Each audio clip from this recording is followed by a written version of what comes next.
The scar on the back of her right hand was the only thing he remembered for 11 years. Halle Bailey is 31, Black American, single mother, $47 in her account, a 3-year-old son sleeping in her mother's kitchen. She irons a black blouse at 5:40 in the morning and hides an unpaid electric bill under the sugar jar. Then she catches the 6:12 bus to interview as a receptionist at a corporate tower in the financial district. She doesn't know that tower belongs to Kang Ji-hoon, nicknamed Snow Wolf, chairman of the Korean Mafia's cleanest front company, charcoal 3-piece suit, a coiled black dragon tattooed on the right side of his neck, a man who has not smiled in public in 11 years. At the front desk, a woman named Patricia says there are no openings. Halle keeps her spine straight. She's about to leave. Then a Korean assistant in a cream blouse comes down the elevator and calls her name. Upstairs, glass office. The chairman asks for her full name. She says it. He freezes. She lifts her hand to gesture. He sees the scar. 2 inches, pale, raised, on the back of her right hand. And the room stops breathing. But what he does in the next 10 seconds tears down a hierarchy 11 years in the making. Before starting the story, comment down below where you are watching from and what time it is there. If stories of karma, love, and hidden truths move you, leave a like, be sure to subscribe to the channel, and click join to become a member and help our channel. Halle pressed the iron down on the black V-neck blouse and counted the seconds so she wouldn't scorch the collar again. 5:40 in the morning. The kitchen smelled of the coffee her mother had left in the pot the night before, and the light above the stove flickered twice before settling. On the counter, half hidden under a stack of coupons, sat the red envelope. She slid it deeper under the coupons without reading it again. She already knew what it said. 48 hours, and the lights on the second floor would go out. She lifted the iron and shook the blouse out. The fabric was thin at the shoulders, where the strap of her bag had worn it down. She turned it over once, ironed the back, and hung it on the chair. In the next room, Jamal breathed the way small children breathe, all mouth. She walked in on the balls of her feet, blue and white striped pajamas, one leg pulled up to the knee, the stuffed rabbit crushed under his arm. She kissed the space just above his eyebrow. He didn't move. She stood there 1 second longer than she meant to, then she left. Back in the kitchen, she pulled the blouse on and rolled the right sleeve down past the wrist. The scar on the back of her right hand caught the yellow light for a second. Pale, raised, 2 inches, running along the ridge of tendon. She tugged the cuff over it and held it there with her thumb until the fabric agreed to stay. Her mother came out in the faded lilac cardigan, hair still flat on one side. "You ate?" Eleanor said. "I'll eat at the office. You don't have an office yet." "I will." Eleanor looked at her over the tortoiseshell glasses. She didn't argue. She reached into the pocket of the cardigan and pushed a folded 20 across the counter. Halle looked at it. She didn't take it. "Bus fare," Eleanor said. "I have bus fare." "Then take it for the way back." Halle took it. She folded it small and slid it into the zipper pocket of the black imitation leather shoulder bag, the pocket she never opened unless she had to. At the door, she checked her phone. Balance, $47.11. She turned the screen off before her mother could see it. The 612 was already at the corner when she came out of the building. She ran the last 30 feet in the low black heels and made it through the doors with her hand on the rubber seal. The driver didn't look at her. She swiped her card twice before it read. She stood the whole way. 2 men gave up their seats for a woman with a stroller and a woman with a cane, and Halle stayed on her feet because sitting down at this hour felt like admitting something. She held the pole with her left hand. The right hand stayed in the pocket of her skirt. The tower didn't have a name on the door, only a number and a black stone lobby that swallowed sound. She had walked past it twice a week for 6 months. Today, the security guard nodded at her the way he nodded at everyone, and she went in. She didn't see the shoulder coming. It hit her from the right side, hard enough to swing her bag off her arm. She caught the strap before it dropped. Her chin came up. Darnell was already halfway past her, hands raised, that half-smile she used to know pulling one side of his mouth. "Damn, Hallie, my bad, my bad." She didn't answer. He walked backwards 2 steps so she'd have to keep looking at him. The cheap gray suit hung off his shoulders. The chipped tooth showed when he smiled wider. "You cleaning here now?" "I'm applying." "For what? 32nd floor?" He whistled, low. "That's Snowwolf's floor. You know what they say about that floor." "I don't." "Sure you don't." He pointed with 2 fingers up at the ceiling. "Ask for it anyway. Man like that, he'll see you." He was already moving toward the revolving door before she could put a shape to what she'd just heard. She watched the door spin twice after he was gone. Then she walked to the front desk. Patricia Halloway was behind the counter, gold-rimmed glasses on the chain, half-up ash-blonde hair, corporate ID clipped at the hip. She didn't look up from her screen. "Applications are online." "I applied online," Hallie said. 3 times. "Executive floor housekeeping." "There's no vacancy on the executive floor." "There was one yesterday at 4. Patricia looked up then. She let her eyes travel down the ironed blouse, the pencil skirt, the low black heels worn thin at the toe. She let them travel back up. "There's no vacancy." Hallie didn't step back. She didn't lean in either. She set her hands on the counter, both of them, and let the cuff fall a little. The scar sat there in the lobby light. "Then I'll wait until there is." Patricia opened her mouth. Something behind Hallie made her close it again. The elevator on the far wall had opened. A woman in a cream silk blouse and black high-waisted trousers was crossing the lobby with a slim tablet in her right hand and a silver ID bracelet catching the light on her left. Song Mi-rae stopped a step away from Hallie, glanced once at Patricia, once at the scar on the back of Hallie's hand, and once at Hallie's face. "Ms. Bailey?" Hallie turned her head. "Chairman Kang will see you now." Patricia's hand stopped on the mouse. Hallie slid her bag back onto her shoulder. She didn't ask how the woman knew her name. She didn't ask who Chairman Kang was. She followed Song Mi-rae to the elevator with her right hand closed at her side, the pale scar hidden inside her fist, and the folded 20 from her mother pressing against her hip through the zipper pocket she never opened unless she had to. The elevator doors closed on the 32nd floor. The elevator doors opened on the 44th floor, and Song Mi-rae stepped out first, tablet cradled in her right hand, low pumps soundless on the dark stone.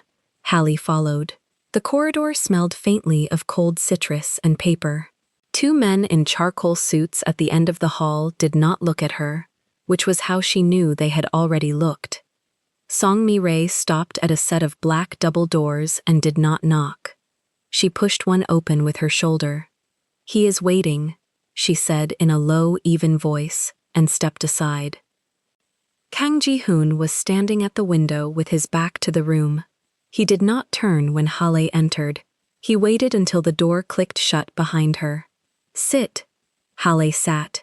She kept her right hand under the strap of the imitation leather bag on her lap, the pale 2-inch scar pressed against her thumb like an old coin she did not want to spend. Kang turned. His face was the face she had already seen collapse in the interview room downstairs. The same face, rebuilt. The coiled black dragon on the right side of his neck moved once as he swallowed. "The role I have for you is not the cleaning contract." She did not answer. "Executive secretary. Direct line to my office. You start Monday." "No." He tilted his head half an inch. Behind him, the sky over Midtown was flat and gray. "No? Not on your word," Hallie said. "On paper. 90 days. A clean contract. Fixed salary. Health for me and my son. No clause that lets you make me disappear when you decide you are done looking at that hand." She lifted her right hand from under the bag strap and set it on the arm of the chair, scar up. She did it slowly, because she wanted him to look at it on her terms this time. Kang's mouth moved. Not a smile. Something older.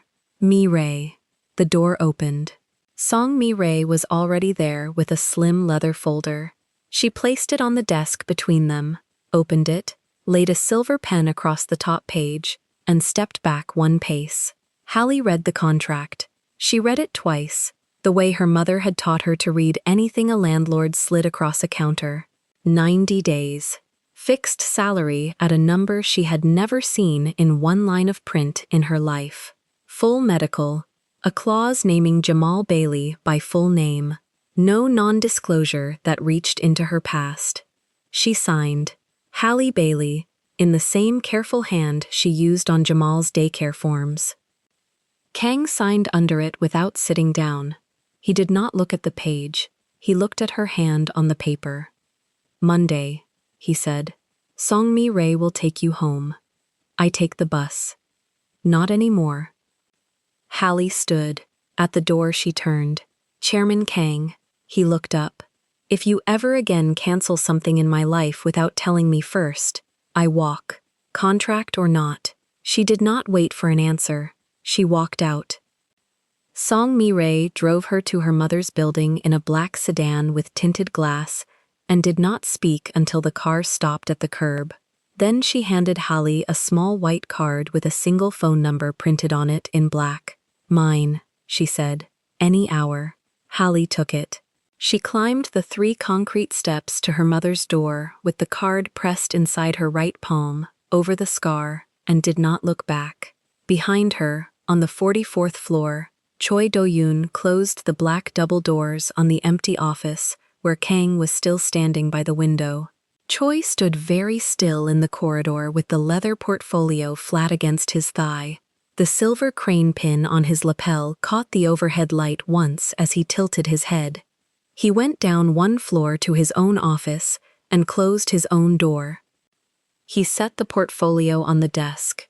He opened a lower drawer and took out an unlabeled black phone. He dialed a number that was not stored anywhere in the building's system. When a man answered in Korean, he spoke 4 sentences, and the man on the other end wrote them down. Then Choi did the thing that would break the story open. He opened the personnel file Song Mi-rae had uploaded 20 minutes earlier. He copied out the address of Eleanor Bailey's apartment in the Bronx. He shortened it by 1 digit, building number correct, apartment number wrong by 1, and forwarded that partial address, with the name Hallie Bailey attached, to a private email that routed through 3 servers before it landed in the inbox of a mid-level fixer in Queens who owed the rival faction a favor. The fixer read it twice. He forwarded it once. He deleted it from his sent folder. 2 hours later, in a basement barbershop off Northern Boulevard, Darnell Whitfield's handler slid a folded printout across a low glass table. Darnell picked it up with the wrong wrist, the one wearing the black plastic strap digital watch. He read the name.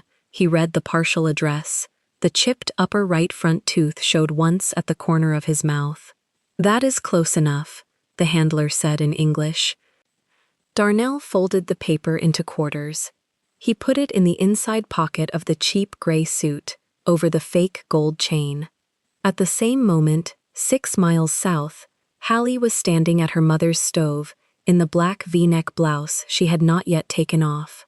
Eleanor Bailey was at the table holding Jamal on her lap, one hand smoothing his tight, coily hair. The lilac cardigan smelled like the laundromat on the corner. How much? Eleanor asked, without looking up. Hallie put the folded copy of the contract on the table, between the salt shaker and the empty formula tin. She smoothed it flat with her right hand, scar showing, and she did not answer with a number. She answered with 1 sentence. Enough to bring him home, Mama. Eleanor read the top line. She read the second line. She put 1 hand flat over the page and closed her eyes. Jamal reached up and touched the pale scar on the back of his mother's hand with 1 soft finger, the way he touched everything he did not yet understand. Outside, on the street below the kitchen window, a black plastic strap digital watch was already turning the corner onto their block. The buzzer downstairs went off twice before Hallie reached the door. Jamal was on her hip in the red hoodie and jeans, one small hand clutching the collar of her black V-neck blouse. The new apartment still smelled of paint.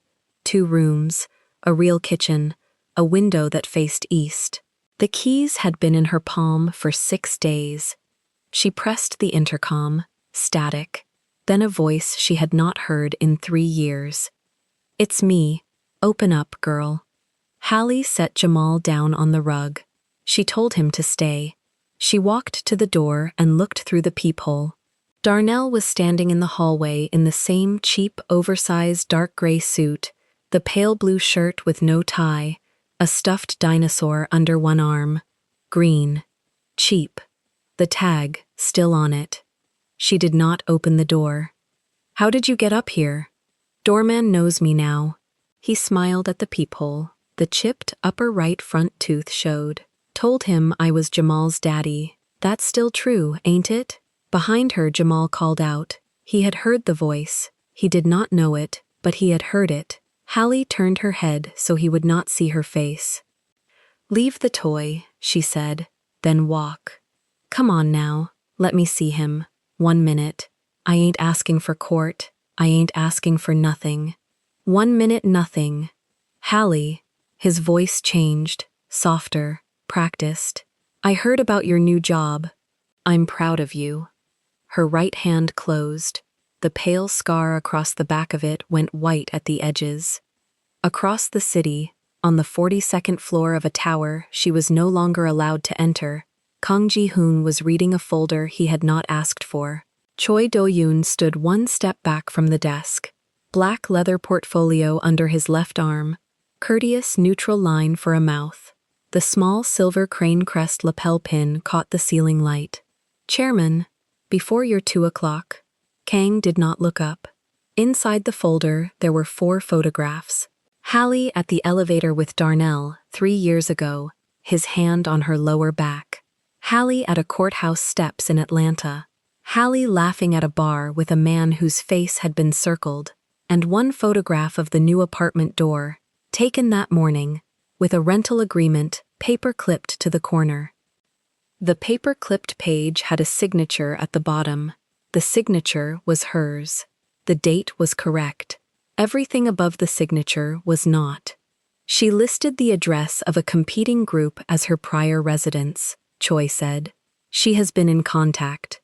There is a pattern. Kang turned 1 photograph, then another. The dragon tattoo on the right side of his neck moved once as he swallowed. Her son is in that building. Her son is a variable, Chairman. Variables get people killed. Kang closed the folder. He did not raise his voice. He never did. "Cancel her badge, temporarily, until I speak with her tonight. Tonight is late. Cancel it. Do not touch her." Choi bowed 1 degree. He left. In the hallway, he did not walk toward security. He walked toward his own office, and from his own office he made 1 call, and the call took 19 seconds. Song Mi-rae saw him make it. She was 3 doors down, with a slim tablet in her right hand and a cream silk blouse buttoned to the throat. She did not move. She counted the seconds. Then she wrote nothing down and walked, low black pumps silent on the marble, toward the elevator that Kang did not use. Hallie stepped away from the peephole. Darnell was still talking. She was not listening anymore. She picked up her phone from the counter and dialed the direct number Kang had written on the back of her contract in blue ink. It rang once. It rang twice. It went to a recorded line she had never heard before. She dialed the front desk of the tower. Patricia answered. Hallie knew the voice. The tired blue eyes behind the thin gold-rimmed glasses, the small gold cross, the wedding band worn thin. Hallie had said good morning to that voice for 11 days. "Ms. Bailey," Patricia's tone was careful, rehearsed. "I'm showing your access has been suspended pending review. I'm sorry. I can't say more than that." Hallie held the phone against her ear for 3 long seconds after the line went quiet. Then she set it face down on the counter. Darnell was still at the door. "Hallie, baby." Let me in for 1 minute. She crossed the living room. She picked Jamal up. She carried him to the bedroom and sat him on the bed with the stuffed rabbit from the old apartment and turned on the small lamp. She kissed the top of his head. She closed the bedroom door behind her. She put on her low, black, closed heels. She put on the small, black, imitation leather shoulder bag. She opened her front door. Darnell's face lit up for half a second before he read hers. "Give me the toy." He handed her the dinosaur. She took it in her right hand. The scar was visible now, not hidden by any sleeve. "Now leave this floor and do not come back to this building. If you buzz again, I call the police, and I do not call the police for me. I call them for him." "Hallie, walk." He walked. She watched him to the elevator. She watched the doors close. She locked her door, chain and deadbolt, and she stood with her back against it for a long minute, holding a stuffed dinosaur that smelled of a store she had never been to. Then she went to her closet and pulled out the black V-neck blouse she had worn to the interview. She laid it on the bed next to Jamal, who was already asleep. She smoothed the collar with the flat of her scarred hand. She would go to the tower in the morning. She would stand at the front desk in front of Patricia, and she would ask, out loud, in front of everyone, why the woman who had signed a 90-day contract in this building was now being turned away at its door. Downstairs, on the sidewalk, Darnell lit a cigarette and pulled out a black plastic strap digital watch he wore on the wrong wrist. He pressed a button. Somewhere across the river, a phone lit up, and a name that was not his began to move. The knock came at 11:58. Hallie was still in the black blouse. She hadn't taken it off since the security gate. She opened the door on the chain first. Song Mi-rae stood on the landing, with a manila envelope pressed flat against her chest. No tablet, no badge. Her low chignon was undone at the nape. 20 minutes, Mi-rae said. Then I was never here. Hallie unlatched the chain. They sat on the kitchen floor, because the table still had Jamal's cereal bowl on it. Mi-rae slid the envelope across the linoleum. Hallie didn't open it right away. She looked at Mi-rae's hands. They were shaking. He doesn't know I took these. Hallie opened the flap. The first photograph was a high school yearbook page, corners softened by handling. A boy of 16 in a stiff school uniform, hair falling into his eyes. He was smiling. Hallie had never seen Kang Ji-hoon smile. She almost didn't recognize him. Standing beside him, one hand raised mid-wave at the camera, was a girl of 15, with 2 braids and a wide gap-toothed grin. Hallie's own face. The back of her right hand was clean. No scar. Not yet. She turned the photo over. Someone had written a date in blue pen. October, 16 years ago. The second thing in the envelope was a flower, pressed flat between 2 squares of wax paper, brown at the edges but still holding its shape. A magnolia petal. She had picked it in the church garden the afternoon before she cut her hand on the broken chain-link fence trying to help him climb over. She had been 15. He had been 17. He had been called Ji-hoon then. He had left the country 2 weeks after the accident, and she had never known why. The third document was a transcript, 3 pages, stapled. Choi Do-yoon's voice on the left column, an unnamed handler on the right. Dates in the last 90 days. Halle's home address on the second page, half redacted, then in the next call, complete. A cash figure, a name she knew, Darnell, with a small checkmark beside it. Hallie read it twice. She didn't cry. Her hand went to her right hand and covered the scar the way you cover a mouth. "He kept these in his desk?" she said. "The bottom drawer, locked." For 16 years. Hallie set the transcript down. She set the flower on top of it.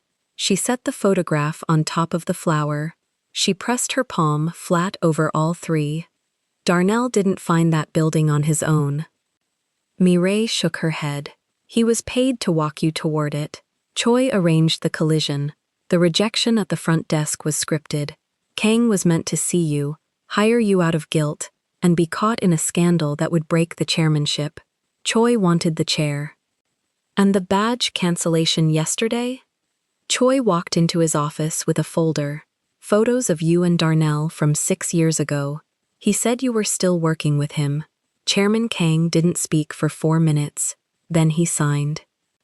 Hallie looked at the photograph again, at the boy she had waved goodbye to on a Tuesday. Why didn't he ask me? Because for 16 years he believed the scar was his fault. He believed anything he touched would tear. Hallie stood up. She walked to the window. The parking lot was empty except for a cab idling with its lights off. Mireille's ride back. She turned around. Tell him the diner on Cross and 9th. 7 a.m., booth in the back, come alone, no car below, no earpiece. Mireille was already writing it on the inside of her wrist with a ballpoint pen. At 6:53 the next morning, Hallie slid into the vinyl booth. Her mother's house was 3 blocks up the street. She had asked for that on purpose. She ordered coffee and did not touch it. Kang arrived at 7 exactly, in a plain gray coat she had never seen, no suit under it, jeans. He looked at her across the formica, and he looked younger and older at the same time. She pushed the photograph and the pressed flower across the table. He stopped breathing. I didn't come to be protected from, she said. I came to be protected with. There is a difference. His fingers touched the edge of the photograph, not the picture itself, just the edge. I thought, he said, that if I stayed away, nothing else would happen to you. Something else happened anyway, you just weren't there for it. He put his hand flat on the table, palm up, not asking, offering. She did not take it yet. Tell me all of it, she said, from the fence. He did. It took the length of 2 refills. When he was done, she picked up her coffee for the first time. 72 hours later, Choi Do-yoon walked into a boardroom he had walked into for 11 years and found his crane crest pin on the table and no chair. He was on a flight to a subsidiary in Busan by nightfall, portfolio empty. Darnell Whitfield was arrested at a gas station off I-95 with a duffel of cash and a burner phone whose call log ended a federal task force's 12-month investigation. Hallie's name did not appear in the filing. The rival faction returned 3 assets and went quiet. On the 73rd night, Hallie stood on the penthouse terrace with the Amber City held out below her like something someone had finally set down. Jamal was asleep on the couch inside, under a red hoodie he refused to take off. Eleanor was making tea in a kitchen she kept calling too big. Kang came out and stood beside her at the rail. He did not speak. He offered his hand again, palm up. She laid her right hand over his. The scar caught the light between them. We start here, she said. If you want to watch all the stories without any ads and also get access to bonus scenes, extended epilogues, and exclusive spicy chapters, head over to our Patreon. Scan the QR code on the screen. The link is in the description or in the pinned comment. See you there. If this story moved you, stop for a moment and reflect. Have you ever hidden a scar under a sleeve because the world only wanted the polished version of you? Have you ever loved someone who chose to protect you from your truth instead of protecting you with it? And when the person who once disappeared finally came back, did you let them explain, or did you walk away first? Tell us your experiences and feelings in the comments. We read them all. And if you believe in stories about dignity, hidden truths, and quiet protection, leave a like. Be sure to subscribe to the channel and click join to become a part of our community and help the channel.